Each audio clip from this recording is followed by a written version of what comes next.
Hi అండి, నమస్తే. Welcome back to Ganasri recipes. ఈరోజైతే నేను పచ్చి మామిడికాయ రసం ప్రిపేర్ చేశానండి. చాలా బాగుంటుంది ఈ సమ్మర్లో. కూలింగ్గా కావాలంటే కూల్గా తాగొచ్చు, లేదంటే మామూలుగా కూడా తాగేయచ్చు. ఈ సమ్మర్లో స్పెషల్గా చేసుకునే పచ్చి మామిడికాయ రసం అనమాట అండి. తప్పకుండా ఇది ట్రై చేయాల్సిన రెసిపీ, చాలా బాగుంటుంది. ఇది ఎలా ప్రిపేర్ చేయాలో ఇప్పుడు చూసేద్దాం రండి. అలాగే ఫస్ట్ టైం నా ఛానల్ చూసినట్లయితే గణశ్రీ రెసిపీస్ ఛానల్ సబ్స్క్రైబ్ చేసుకోండి. సమ్మర్ వచ్చిందంటే కూల్ డ్రింక్స్ అవి తాగడానికి బాగా ఇష్టపడుతూ ఉంటారు పిల్లలు. అలా కాకుండా ఇంట్లోనే ఇలా జ్యూస్ రెడీ చేసి పెడితే హెల్త్కి కూడా చాలా మంచిది. ఇప్పుడు టేస్టీగా మ్యాంగో రసం ఎలా ప్రిపేర్ చేయాలో చూసేద్దాం రండి. నేనైతే రెండు మామిడికాయలతోటి జ్యూస్ ఎంత ప్రిపేర్ చేయాలో చూపిస్తున్నాను. ఇలా పచ్చి మామిడికాయలు 2 తీసుకుని శుభ్రంగా కడిగేసి పైన ఉన్న తొక్క అంతా తీసేసుకుని ముక్కలుగా కట్ చేసుకోవాలి. లోపల టెంక్ అది ఉంటే తీసేసి ముక్కలు ఒకటి కట్ చేసి పెట్టుకోవాలి. ఈ జ్యూస్ అయితే మనం స్టోర్ చేసుకోవచ్చు, కావాలంటే ఎప్పుడు కావాలంటే అప్పుడు కలుపుకునేలాగా రెడీ చేసుకోవచ్చు, లేదంటే ఎప్పటికప్పుడు మనం ప్రిపేర్ చేసేసుకోవచ్చు. ఈజీగానే ఉంటుంది. ఇప్పుడు మామిడికాయల సీజన్ కాబట్టి ఎప్పుడు కావాలంటే అప్పుడు ప్రిపేర్ చేసుకోవచ్చు.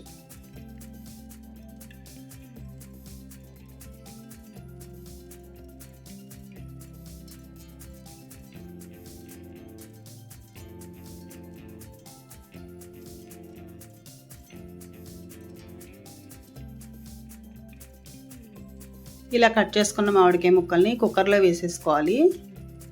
అలాగే ఇందులోకి ఒక 200 గ్రాముల పంచదార వేసాను. ఇంకా తీపి కావాలంటే కొంచెం వేసుకోవచ్చు. నేనైతే 200 గ్రాములు వేసాను. అంటే పులుపుకు తగ్గట్టు వేసుకోవాలి. అలాగే ఒక 2 కప్పులు అంటే ఇంచుమించుగా ఒక అర లీటర్ వరకు వాటర్ వేసాను. మూత పెట్టేసి ఒక 2 విజిల్స్ వచ్చే వరకు ఉడికించేసుకోవాలి. బాగా చల్లారిపోయిన తర్వాత ఓపెన్ చేసి వీటిని మళ్ళీ మనం మిక్సీ జార్లో వేసుకోవాలి. మెత్తగా అయితే మామిడికాయ ముక్కలు ఉడికిపోయి ఉన్నాయి పంచదారలో. ఇప్పుడు వీటిని మిక్సీ జార్లో వేసుకోవాలి. బాగా చల్లారిపోవాలి. ఈ ముక్కలు వాటర్తో సహా మిక్సీ జార్లో వేసుకోవాలి. ఇందులోకి కొద్దిగా సోంపు అలాగే జీలకర్ర కూడా లైట్గా వేయించేసుకోవాలి. వేయించేసుకుని ఒక స్పూన్ వరకు వేయాలి. అలాగే కొంచెం పెప్పర్ వేయాలి, మిరియాల పొడి మరీ ఎక్కువ కాదు, కొద్దిగా వేయాలి. అలాగే పుదీనా ఆకులు కూడా వేసుకోవాలి. ఇవన్నీ వేసేసి మెత్తగా మిక్సీ పట్టేసుకోవాలి. పేస్ట్లా వస్తుంది. ముక్కలు అనేవి లేకుండా మెత్తగా పేస్ట్ చేసుకోవాలి. ఇలా తయారు చేసుకుని ఒక గిన్నెలో వేసుకోవాలి.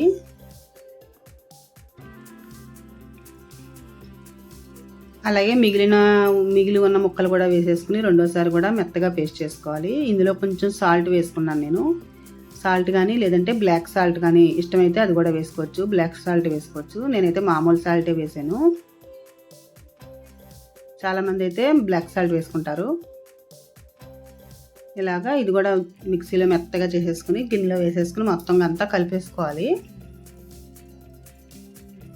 ఇప్పుడు దీన్ని ఇలా మనం ఒక బాటిల్లో స్టోర్ చేసుకుంటే ఎప్పుడు కావాలంటే అప్పుడు జ్యూస్ తయారు చేసుకోవచ్చు. అలా కాకుండా ఇప్పుడు మళ్ళీ ఒక అర లీటర్ వరకు వాటర్ వేసేసాను. ఇప్పుడు మొత్తం ఆ పంచదార తీపికి సరిపోతుంది అనమాట. 2 మామిడికాయలకి ఇంత జ్యూస్ అయితే వచ్చింది. ఇప్పుడు ఇందులోకి ఒక నిమ్మ చెక్క రసం పిండుకోవాలి. ఒక చెక్క అయితే సరిపోతుంది, ఎందుకంటే ఆల్రెడీ మామిడికాయలు కొంచెం పుల్లగానే ఉంటాయి కాబట్టి సరిపోతుంది.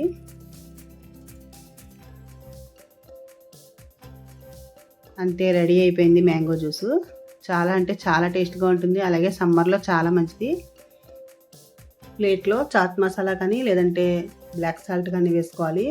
ఇలా గ్లాస్కి డెకరేషన్ చేసుకోవాలి, గార్నిష్ చేయాలన్నమాట. నిమ్మ చెక్క రాసుకుని ఇందులో ముంచాలన్నమాట చాట్ మసాలాలో. తాగేటప్పుడు టేస్టీగా ఉంటుంది.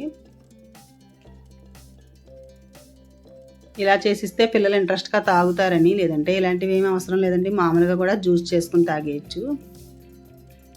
ఇప్పుడైతే ఐస్ క్యూబ్స్ వేసుకుని చల్లగా మ్యాంగో జ్యూస్ రెడీ చేసేసుకున్నాం కదా, సర్వ్ చేసుకోవడమే. నేనైతే అంతకుముందు ఫ్రూటీ కూడా తయారు చేశానండి, మన ఛానల్లో ఉంది చూడండి, మ్యాంగో ఫ్రూటీ. అది కూడా చాలా బాగుంటుంది. ఇప్పుడైతే చల్లని మ్యాంగో జ్యూస్ రెడీ అయిపోయింది. అలాగే ఈ జ్యూస్లో జీలకర్ర అలాగే సోంపు అన్నీ వేసాం కాబట్టి హెల్త్కి కూడా చాలా మంచిదండి ఇది. ఒకసారి మీరు కూడా ట్రై చేసి చూడండి, చాలా అంటే చాలా బాగుంటుంది. ఈ మ్యాంగో జ్యూస్ అయితే మా ఇంట్లో వాళ్ళకి చాలా ఇష్టం అండి. అలాగే మీరు కూడా ఒకసారి ట్రై చేసి చూడండి, మీకు కూడా బాగా నచ్చుతుంది. మరి అయితే వీడియో లైక్ చేయండి, మీ ఫ్రెండ్స్కి రిలేటివ్స్కి షేర్ చేయండి. తప్పకుండా మీరు కూడా ట్రై చేయండి. Thank you for watching.